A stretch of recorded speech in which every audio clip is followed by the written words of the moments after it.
नमस्कार, मैं ऋषभ शर्मा और आप देख रहे हैं आचरण न्यूज। आइए जानते हैं आज की कुछ मुख्य खबरें। विदेश मंत्री एस जयशंकर जाएंगे पाकिस्तान। रेलवे के 12 लाख कर्मचारियों को मिलेगा 78 दिनों का बोनस। महाराष्ट्र सरकार की नीति के खिलाफ तीसरी मंजिल से कूदे उप सभापति और विधायक। हरियाणा में 90 सीटों पर वोटिंग कल। मोहम्मद शमी को लेकर फिर मचा बड़ा बवाल। आइए जानते हैं इन सभी खबरों को अब विस्तार से। विदेश मंत्री एस जयशंकर जाएंगे पाकिस्तान। 15-16 अक्टूबर को एससीओ की बैठक में लेंगे वो हिस्सा। भारत के विदेश मंत्री एस जयशंकर 15-16 अक्टूबर को पाकिस्तान की यात्रा पर जा रहे हैं। ये यात्रा इस्लामाबाद में शंघाई सहयोग संगठन के हेड्स ऑफ गवर्नमेंट की बैठक में भाग लेने के लिए होगी। विदेश मंत्रालय के प्रवक्ता रणधीर जायसवाल ने 4 अक्टूबर को बताया कि इस यात्रा की जानकारी दी। यह पिछले 9 वर्षों में पहली बार होगा जब भारत का कोई मंत्री पाकिस्तान का दौरा करेगा। गौरतलब है कि पाकिस्तान ने 29 अगस्त को प्रधानमंत्री नरेंद्र मोदी को एससीओ बैठक के लिए निमंत्रण दिया था। पाकिस्तान की विदेश विभाग की प्रवक्ता मुमताज जहरा बलोच ने बताया कि सभी सदस्य देशों के प्रमुखों को बैठक में शामिल होने के लिए आमंत्रित किया गया है। वहीं आपको बता दें कि प्रधानमंत्री मोदी ने आखिरी बार 2015 में लाहौर का दौरा किया था, जहां उन्होंने पाकिस्तान के तत्कालीन प्रधानमंत्री नवाज शरीफ से मुलाकात की थी। इसके बाद दिसंबर 2015 में भारत की पूर्व विदेश मंत्री सुषमा स्वराज ने भी पाकिस्तान का दौरा किया था। तब से भारत के किसी भी प्रधानमंत्री या मंत्री ने पाकिस्तान की यात्रा नहीं की है। इस यात्रा को लेकर अलग अलग संभावनाएं जताई जा रही हैं, लेकिन विदेश मंत्रालय ने इसे सिर्फ एससीओ के एजेंडे से जोड़कर देखने की बात की है। रेलवे के 12 लाख कर्मचारियों को मिलेगा 78 दिनों का बोनस। पोर्ट कर्मचारियों के लिए हुआ बड़ा ऐलान। केंद्र सरकार ने रेलवे कर्मचारियों के लिए एक महत्वपूर्ण घोषणा की है, जिसमें उन्हें आने वाले त्योहारों के दौरान 78 दिनों का बोनस देने का निर्णय लिया गया है। इस फैसले का लाभ लगभग 12 लाख कर्मचारियों को मिलेगा और बोनस का भुगतान दशहरा और दिवाली की छुट्टियों से पहले किया जाएगा। ये बोनस विभिन्न श्रेणियों के रेलवे कर्मचारियों जैसे track maintainer, loco pilot, train manager, station master, पर्यवेक्षक, तकनीशियन हेल्पर, पॉइंटर्समैन, मिनिस्ट्रियल स्टाफ और अन्य ग्रुप सी स्टाफ को दिया जाएगा। यह प्रोत्साहन कर्मचारियों को रेलवे के प्रदर्शन में सुधार के लिए प्रेरित करने का एक साधन है। हर वर्ष रेलवे कर्मचारियों को दुर्गा पूजा या दशहरे की छुट्टियों से पहले प्रोडक्शन लिंक्ड बोनस का भुगतान किया जाता है। इस साल लगभग 11.72 लाख अराजपात्रित रेलवे कर्मचारियों को 78 दिनों के वेतन के बराबर पीएलबी राशि मिलेगी।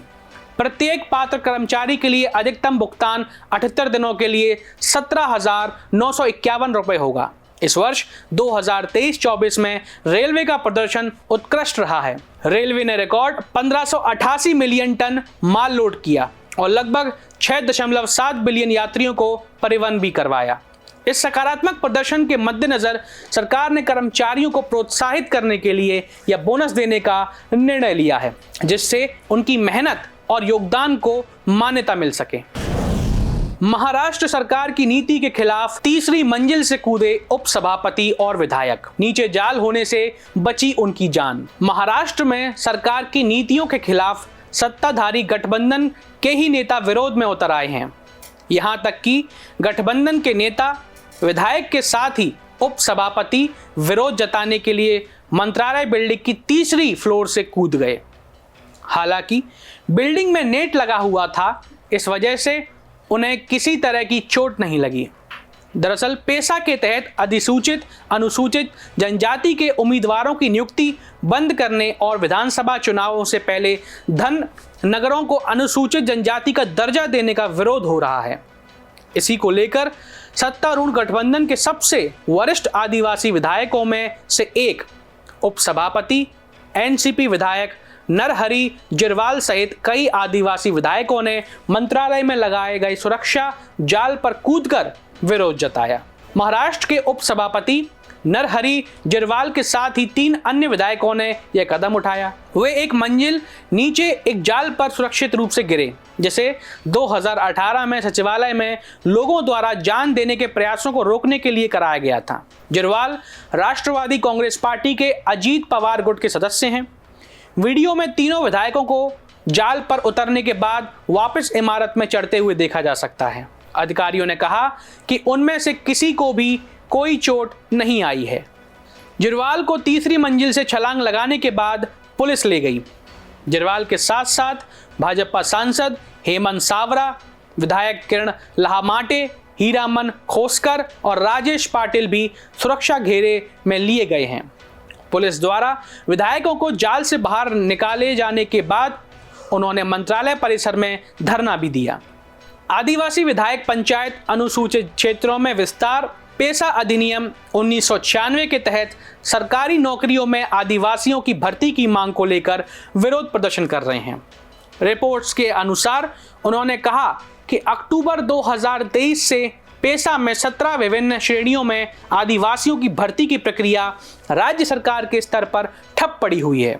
उन्होंने कहा कि इन महीनों में शिक्षकों, वन रक्षकों और राजस्व और स्वास्थ्य विभाग के विभिन्न अन्य पदों के लिए भर्तियां हुई हैं।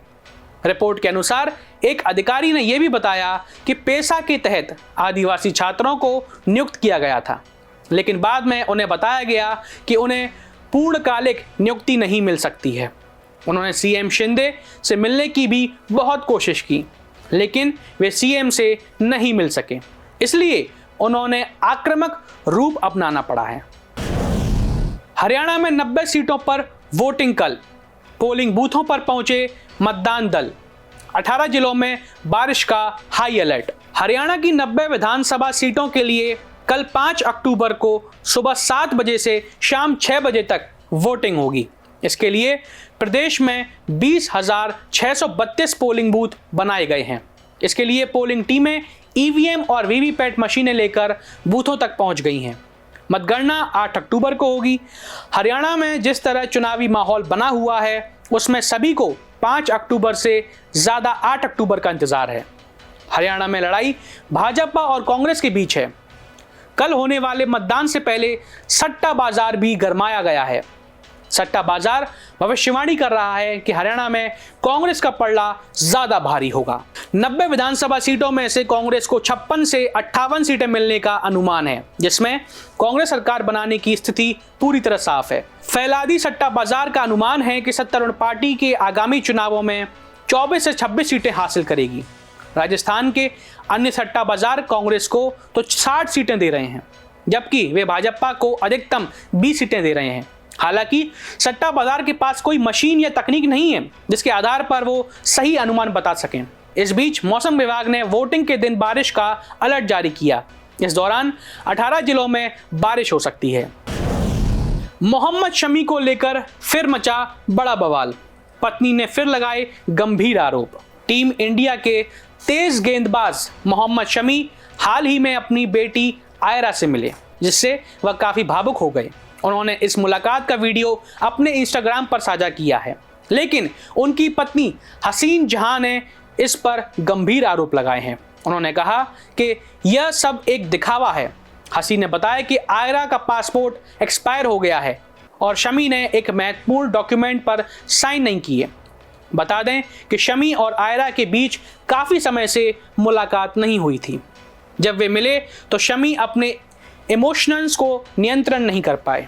हालांकि उनकी पत्नी ने कहा कि शमी अपनी बेटी के बारे में कोई जानकारी नहीं रखते और हमेशा अपने में ही व्यस्त रहते हैं। हसीन का आरोप है कि आयरा को गिटार और कैमरे की ज़रूरत थी, लेकिन शमी ने उन्हें कुछ भी नहीं दिलवाया। मुलाकात के बाद शमी ने आयरा के साथ शॉपिंग भी की, जिसमें उन्होंने उसे जूते और कपड़े खरीद कर दिए हैं। ये सब उन्होंने अपने आधिकारिक इंस्टाग्राम पर पोस्ट भी कर डाला है, लेकिन हसीन इन गतिविधियों को लेकर नाखुश हैं, दुखी हैं। इस बीच शमी टीम इंडिया में वापसी की तैयारी कर रहे हैं।